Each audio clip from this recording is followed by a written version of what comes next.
So here we have the SteadyGum. This is a kind of weight relieving product that's being developed. The BBC have placed quite a large order for these. I saw a photo of a pallet load. There's no review being conducted by a cameraman yet, an impartial kind of review on for YouTube. So I thought I'd create this video. I'm shooting this video on a JVC GYHM 100E, little handy cam, and everything's set in auto mode, so because I want to concentrate on the content, so apologies if anything peaks or isn't 100% sharp. The cost for this as of today, which is, what are we, the 12th of September 2018, the only UK distributor currently is CVP.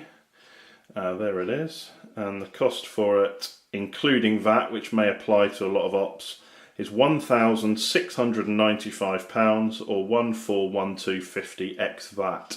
I should say in full disclosure that they have loaned me this SteadyGum for me to test. They haven't paid me to review it, no money's changed hands, and this will be going back very quickly after my review. So basically this is what you get in the package for your nearly £1,700. Is a little carry bag.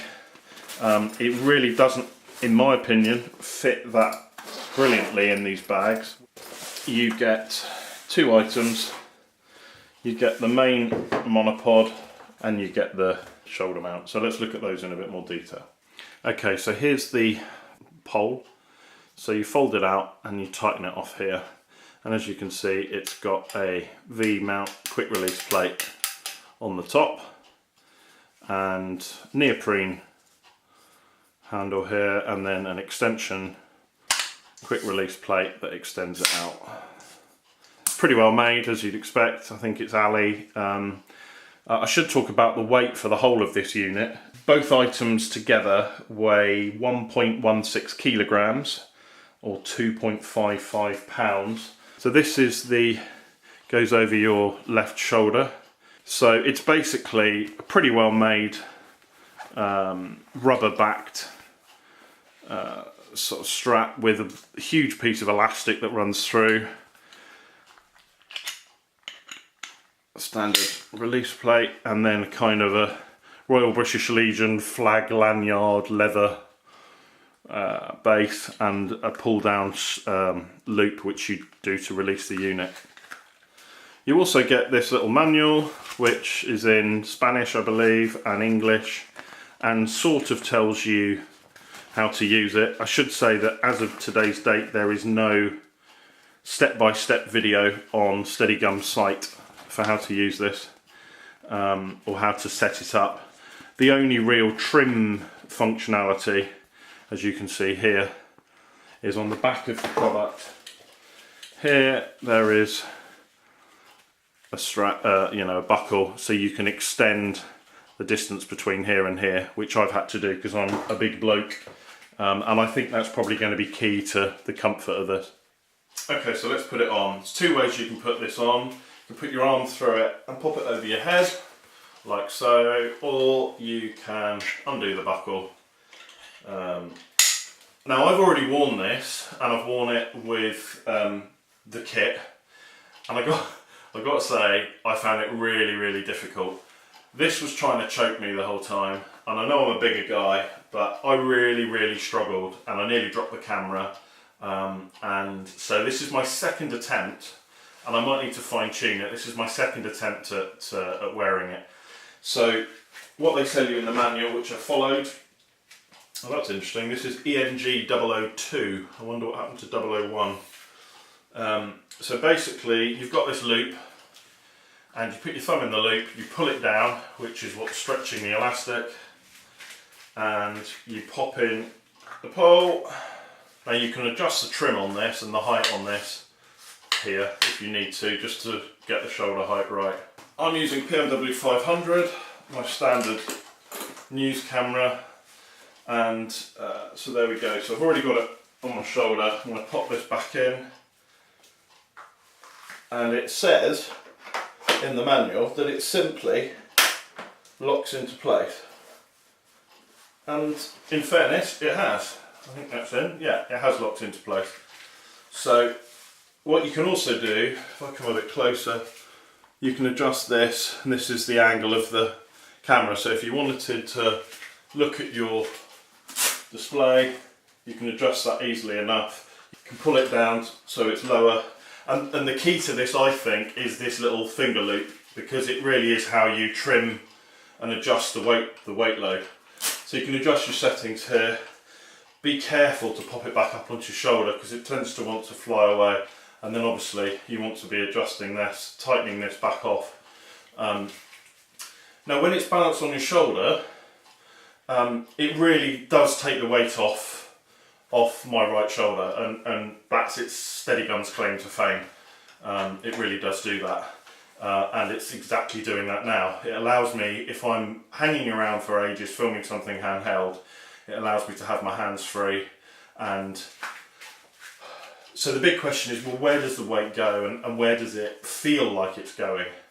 I don't feel like it's pulling on my left shoulder. I don't feel that I've got the weight of a BMW 500 on my left shoulder at all. And I don't really feel like it's digging into my chest. I could quite easily stand all day like this. I should have really put my light panels brick top light on, which adds a lot of weight to it. But stood right here as I am, I could definitely stand all day if I had to do a web live or something like that, like this. Is this putting any weight on the right hand side of my body and damaging my spine? No, it's definitely not. Does it make this product as easy to operate as it would do with no rig? That's the $1 million question. So let me try a couple of sort of moves, really. So an initial one would be tilting down. So it's not easy. Again, you need to use the thumb loop, and you need to really pull down and then move the balance of the camera down to get the shot. Can I do a tilt down shot and come back up again smoothly? I actually can. I mean, I'm moving this up and down, and the leather holder is sort of sliding up and down my belly. If you put a bit of tension on it, it is okay, but it's never going to be as smooth as not having the rig on. If I wanted to get a shot looking up, really I need to be undoing the height of the rig and extending it a bit, and then locking it in place again. So this is now angling the camera up, and in order to tilt down, I just push down on the camera so that the leather holder is moving further down, this time quite down towards my waist. Is it smooth? Well, I've got a belly, so it's probably undulating a bit more. If you're completely flat-chested, it would be pretty smooth, I'd say. And then you've just got to undo this lock. It does ping back up again, which you've got to be mindful of. Get the height right, which I'm guessing you might mark on this pole a height that you're comfortable with. What else would I say about it? Now, the other big thing that they show in their videos is underslinging, and how simple and quick and easy it is to get some underslinging shots, and also that it allows you to have your hands free. So let's try that. I'm going to drop the pole height down to the lowest setting, and I'm just going to throw the camera forward like they kind of do. I'm going to throw the camera forward, and the arm should tuck in underneath. And for me, this just doesn't work. It just doesn't seem to work. Let me try pulling it lower. It doesn't seem to work as advertised. Have I got hands free? No. If I let go of my hands now, the camera will drop. The pole is running horizontally, and it's still very much connected and in the hole.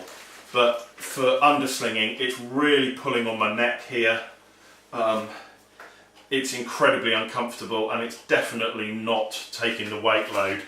In fact, handheld mode, I can balance the camera and adjust it around my body much better. So unless I'm doing something wrong, SteadyGum, the underarm function and getting the camera back up again is really tricky. So I'm going to try it one more time. This time I'm going to completely undo this this lock here and see if that makes any difference. I'm dropping down. No, the leather holder keeps coming up.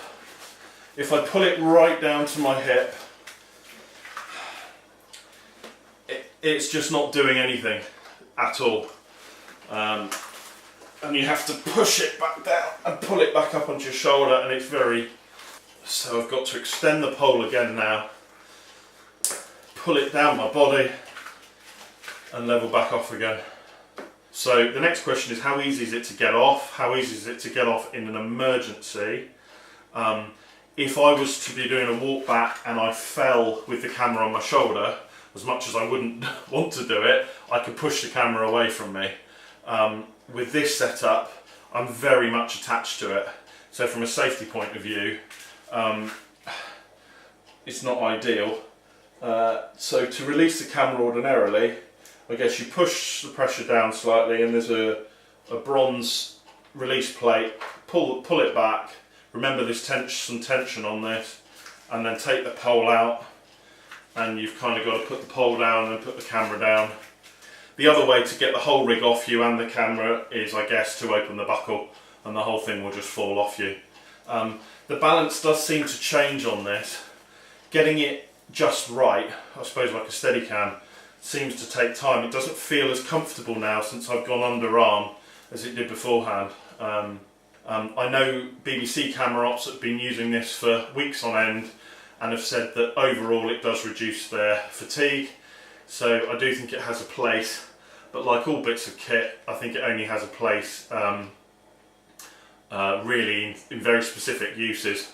It's definitely not something I would wear if I was switching between tripod and handheld regularly. It's just too much of a faff. I'd rather just whack it on my shoulder.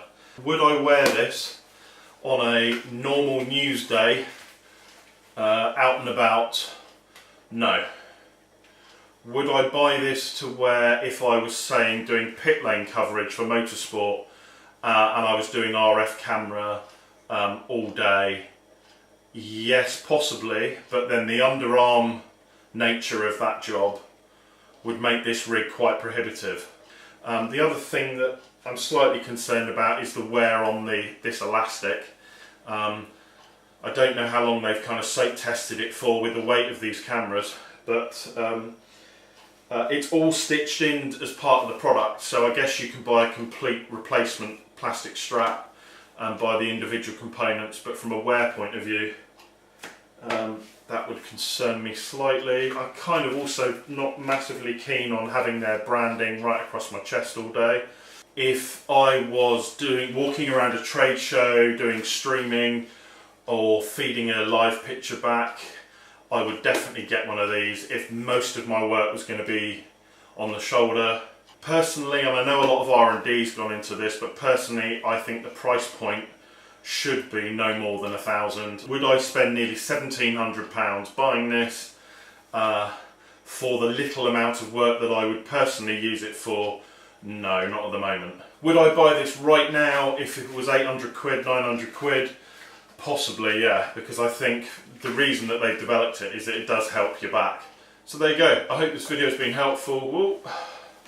And if you've got any questions, I'll try and answer them, but you're probably best off speaking to CVP. Thanks for the loan, CVP, very impressed, and yeah, good luck guys. Let me know how you get on.